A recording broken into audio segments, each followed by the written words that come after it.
Ayatollah খামেনিকে হত্যা করে ইরানিদের রক্তে যে আগুন ধরিয়ে দিয়েছে আমেরিকা ও ইসরায়েল, তা সহজেই নিচ্ছে না। ইরান কখনোই যুদ্ধে জড়াতে চায়নি।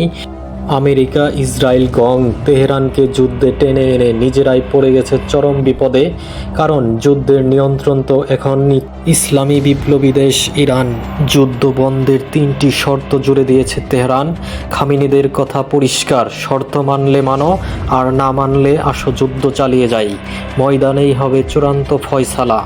দর্শক, বলতে গেলে বিশ্বের ভবিষ্যৎ এখন ইরানের হাতে। এই মুহূর্তে ইরানের সবচেয়ে বড় অস্ত্র মিসাইল বা ড্রোন নয়, সেটি হলো ভৌগোলিক অবস্থান।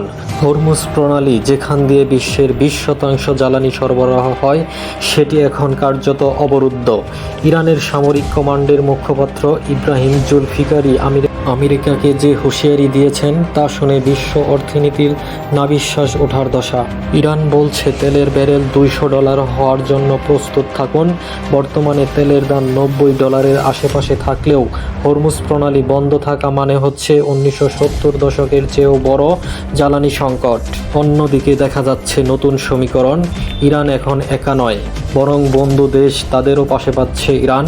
রাশিয়া শুরু থেকেই তেহরানের সঙ্গে ঘনিষ্ঠ সম্পর্ক ও যোগাযোগ রাখছে। অন্যদিকে পাকিস্তানের সঙ্গে প্রেসিডেন্ট পেজেশকিয়ানের আলাদা আলাপচারিতার ইঙ্গিত দিচ্ছে এই অঞ্চলে একটি নতুন শক্তিশালী ব্লক তৈরি হচ্ছে। মুসলিম বিশ্বের দেশগুলোর ঐক্য বা যোগাযোগ আমেরিকার উপর চাপ কয়েক গুণ বাড়িয়ে ফেলছে। যুদ্ধ এখন কেবল যুদ্ধ বিমানের তাণ্ডব বা গর্জনে সীমাবদ্ধ নেই। এটি এখন স্নায়ু যুদ্ধ, সাইবার যুদ্ধ এবং অর্থনৈতিক যুদ্ধের এক জটিল হিসাব। ইরান যে 3টি শর্ত দিয়েছে তা মেনে নেওয়া আমেরিকার জন্য যেমন সম্মানের লড়াই, তেমনি না মানাটা বিশ্ব অর্থনীতির জন্য আত্মঘাতী। 28 ফেব্রুয়ারি যে সংঘাত শুরু হয়েছিল, আজ 14 মার্চ এসে এক নতুন বাঁকে এসে দাঁড়িয়েছে এই যুদ্ধ। সব মিলে ইরান বুঝিয়ে দিচ্ছে এই গেম এর মাস্টারমাইন্ড এখন তারাই। এখন প্রশ্ন হলো, ট্রাম্প প্রশাসন কি $200 তেলের দাম এবং হামলার ঝুঁকি নিয়ে যুদ্ধ চালিয়ে যাবেন, নাকি পেজেশকিয়ানের 3 শর্ত মেনে নিয়ে আলোচনার টেবিলে বসবেন? উত্তরটা হয়তো লুকিয়ে আছে সামনের কয়েকদিনের কূটনৈতিক তৎপরতায়।